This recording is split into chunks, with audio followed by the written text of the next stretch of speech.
কলকাতায় যুবভারতী স্টেডিয়ামে মেসির অনুষ্ঠান ঘিরে বিশৃঙ্খলার ঘটনাকে কেন্দ্র করে এবার রাজ্যের শাসক দল তৃণমূল কংগ্রেস ও রাজ্য সরকারকে একযোগে কটাক্ষ করলেন রানাঘাট লোকসভা কেন্দ্রের বিজেপি সাংসদ জগন্নাথ সরকার। এদিন তিনি বলেন, ওটা আদৌ কোনো খেলার অনুষ্ঠান ছিল না।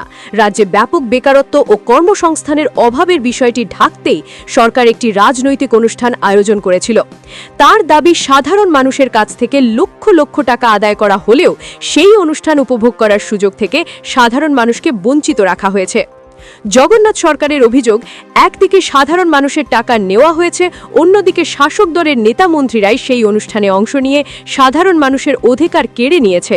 তাই এই ধরনের বিশৃঙ্খলা অনিবার্য ছিল। তিনি আরও বলেন, আগামী 2026 সালের বিধানসভা নির্বাচনে এইসব ঘটনার উপযুক্ত জবাব সাধারণ মানুষ ব্যালট বক্সের মাধ্যমেই দেবে। কলকাতা থেকে অর্ণব মজুমদারের রিপোর্ট, স্টিং নিউজ। আসলে খেলা করার উদ্দেশ্যে, খেলা দেখানোর উদ্দেশ্যে আনেনি।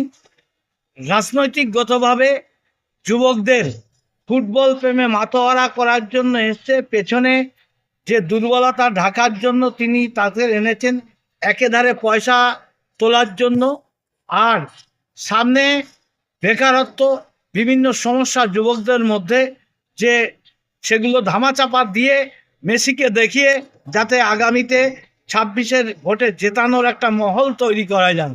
কিন্তু যখন কপাল খারাপ হয় তখন বলে ধর্মের কল বাতাসেও নড়ে, তাই সব কিছু বিপথে যায়। এসআইআরে যেমন তিনি বেসামাল হয়ে গেছেন, মমতা ব্যানার্জি তিনি ভুলভাল বকতে শুরু করেছেন। বিভিন্ন জায়গায় এসে, নদিয়ার মাটিতে এসে ভুলভাল তীর্থ সরপুরিয়াকে বলে দিচ্ছেন, তারপরে মাটির পুতুলকে মাটির পিতল বলে দিচ্ছেন। অর্থাৎ তার মস্তিষ্কে চাপ পড়েছে, আর ভয়, এগুলো লক্ষণ। তাই তিনি যেখানে হাত দেবে তাই সেখানেই বরবাদ হয়ে যাবে, গণ্ডগোল হবে। আর তারই নমুনা দেখা যাচ্ছে, যত দিন যাবে বাংলায় সমস্যা বাড়বে। তাই এ সমস্যার মুক্তি একমাত্র মমতার বিসর্জন। এটা কি আজকের দিনটাকে বাংলার কালো দিন হিসাবে, কারণ আন্তর্জাতিক স্তরে তো একটা বদনাম হলো। অবশ্যই বাংলার সম্মান সব কিছু ধূলিসাৎ হয়ে গেছে। বাঙালির গৌরব, যে সম্মান ছিল, আজকে ভারত যে সোনেকা চিড়ে ছিল তার মধ্যে বাংলা ছিল সোনার। অর্থাৎ সব কিছু তৈরি এখান থেকেই হয়েছিল, অর্থাৎ বাংলায়।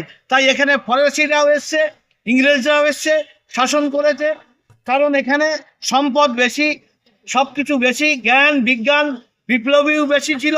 কিন্তু সমস্ত কিছু নস্যাৎ করে দেওয়ার মূল কারিগর ছিল কমিউনিস্ট পার্টির লোকেরা। তারপর সেই কাজ থেকেই আরও সর্বশেষ তলানিতে নিয়ে গেছেন মমতা ব্যানার্জির দল তৃণমূল কংগ্রেস।